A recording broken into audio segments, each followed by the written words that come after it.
Hi, my name is Dr. Gozdalski. I'm a chiropractor, and today we're going to be going down my recommendations for back stretches. We're going to be going first focusing on the lumbar spine and then focusing on a little bit more of the neck. So if you want to jump around with the tabs and you see that there's one that you can focus on or address on later on, just go right ahead and stretch and skip to it. Now, in preparation for these stretches, always keep in mind that when you are stretching, you want to be going to a point where you feel stretch and you feel that nice, strong pull, but you never want to be at a point where it's painful. If you are at a point where the stretch starts to become painful, back off, because that means that the muscles are starting to tighten and brace themselves and guard, and you're really not getting any benefit at that point. You want to be at a point where you feel stretch, it's strong, but it's tolerable. My general recommendation for any approach to these stretches, whether it's for your back, your neck, legs, hips, no matter what it is, breathe, put on a timer so that you're holding that stretch for 60 seconds minimum, but up to about 90 seconds or so. The key thing though is that breathing and focusing to be at a point where it's strong and intense, but tolerable. One key important thing that's worth mentioning when it comes to these stretches is that I will discuss about how you have to play with the angles a little bit and find what works for you and what doesn't work for you. The main reason for that is because the back is very broad, and for some people that spine tension or that muscle tension might be right in the middle. For others, it might be along the sides. It might be very low for one person. It might be very high for another person. So unlike a quad strain or hamstring strain where it's pretty nice and simple because we know that we can find that angle quite easily, the back is very broad and very generic for a lot of people. So that's why a little bit of willingness to play around with the angles is going to be very important for these stretches for you. So don't be afraid to see what works for you, and if one angle is good but another angle is bad, see how it works for you. Going over stretches for the neck, we're going to be first addressing any kind of pain you have, whether it's for the traps or any tension going here along the side of the neck. And it's nice and simple, very doable. You can do it seated at a desk, standing while you're driving, as a passenger hopefully, or anywhere you find convenient. Now to begin, we're going to be placing our hand just above the ear, and this is going to be for the side if you have tension on the right side here. Place that left hand over the right ear. Try to keep that right shoulder relaxed and just gently pulling to the side like so. Again, to a point where you feel pull, a little bit of tension, but not to a point where you're about to scream with pain or anything like that. Now, from here, you can always play around with the angle a little bit, because if you feel it a little bit more in the back as opposed to directly on the side, you can place that hand a little bit more behind so that rather than pulling directly to the side, you can go at a little bit of an angle and forward. Now, the other way that I find that is the best way to get a deeper stretch for that muscle, if you have a weight, like I do here with this nice 15-pound kettlebell, or if you do not have weights at home and you find, for example, that you've got heavy water bottles that you can fill with water, milk jugs, whatever you've got lying around, take that weight, place it into that right hand, again, assuming we're focusing on that right side, and I want that weight to just weigh that shoulder down. Just let it stretch and go down as far as you can. Everything else, we're going to repeat exactly the same way. Left hand is going just above the ear and pulling to the side. Again, relax that right shoulder, just let it drop down. The reason why this is a little bit deeper of a stretch and a little bit more beneficial is because the trap, it has an upper section and a lower section.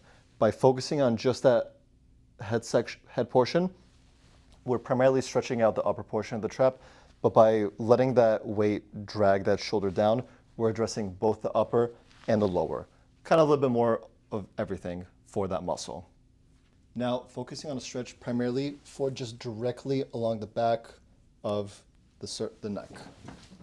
Pretty simple. The position is a little strange, but if you play around with it, you'll find a good position. All you're going to be doing is placing the hands right on top of the head, just to give you different angles on how it looks. From here, I want you to relax basically the front of your head and neck as much as you can, and just bow your head down to your chest. We're not necessarily trying to crush the chin into the chest, but as you start to, again, pull down gently, bowing, you should feel stretch along the back of the spine, along the neck. Gently release, come back, and that's another good stretch for the back of the neck. Now, focusing primarily on the low back, this one's going to be a little bit tricky, but as you take it step by step, and even as you play around with the angles to find the position that's the best, I'm sure that we'll find a good stretch for you with this one. Find yourself right next to a wall. I've got a ladder right next to me, but that doesn't really make much of a difference, but some sort of portion of a wall. I want you to be about a step away from that wall, feet nice and close together, inside hand. I sometimes like to make a fist. Other people, they find that a palm is more comfortable, whatever you prefer. Either way, inside hand firmly placed along that wall, feet together, outside hand is reaching up and above like so. Ideally, you want to place that outside hand along the wall. From here, because we're not done, you probably are going to be feeling a stretch here along the side already. That's step one. Step two, as you push that hip away from the wall, I want you to gently rotate just the chest, not really the rest of the body, but just the chest, down to the ground, like so. And it really is that combination of pushing that hip out and rotating the chest down to the ground that is going to help you find that stretch along the back, like so. Like I mentioned at the very beginning, sometimes you have to play around with the angles a little bit, rotate a little bit more, add a little bit of rotation, just slight rotation from the hips, but it's more or less this approximate position that is going to give you a good stretch for the low back. It's not going to be directly along the center of the spine, but it will be more so along the sides. As you're finishing that stretch and you come up to your 60-second mark at least, first unwind, bring the hips back in, and bring the hand back out. Our next stretch, some of you might be familiar with if you do yoga with child's pose. Very, very simple. We're going to be starting off by going into a tabletop position, just like so. So hands beneath the shoulders, knees beneath the hips. And from here, as your feet are pretty close together, you just bring your hips back to your heels and stretching your arms out in front like so. Bring your chest down to the ground, let your head rest. And honestly, even just sitting in this position for a while is pretty beneficial and relaxing for the low back. Now, if we want to try to get a little bit more of the sides, what we're going to be doing is not moving the hips or the legs or anything like that. Those are going to be staying in place and perfectly still. What we are doing is, with your hands, just taking like a little small walk to the side. Almost like you want to reach the edge of one side of the mat. And just stay there. You should feel stretch going here along the side. Breathe, relax, just take it nice and easy. Hold for that 60 seconds and try to go for the other side as well.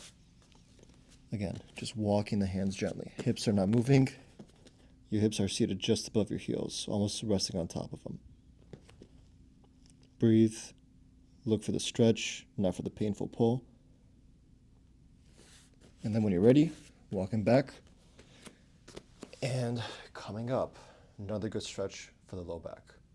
This last stretch, I will admit, is maybe the one that requires the most play around with and seeing what angles work the best with you. But regardless, it's one that I think is still very, very beneficial, but it requires a little bit more fluidity when it comes to finding the right spot.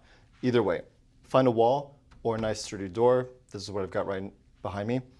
And we're going to be kind of taking almost like a wall squat position. Now, I don't want you going all the way down like so. That's not the point.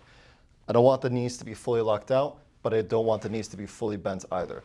Just kind of like a nice little in-between position, likewise, so that the feet are about a step away from the door. That's the first step of the position. Next, leaning forward, kind of resting your hands on top of the thighs and on top of the knees. And what we're going to be doing from here is leaning to the side. For some of you, that might be enough to start to feel that pull in the side of the low back. For others, you might have to kind of lean a little bit forward, lean a little bit back, and try to find a good angle if your back pain or that tight back is not in exactly convenient position.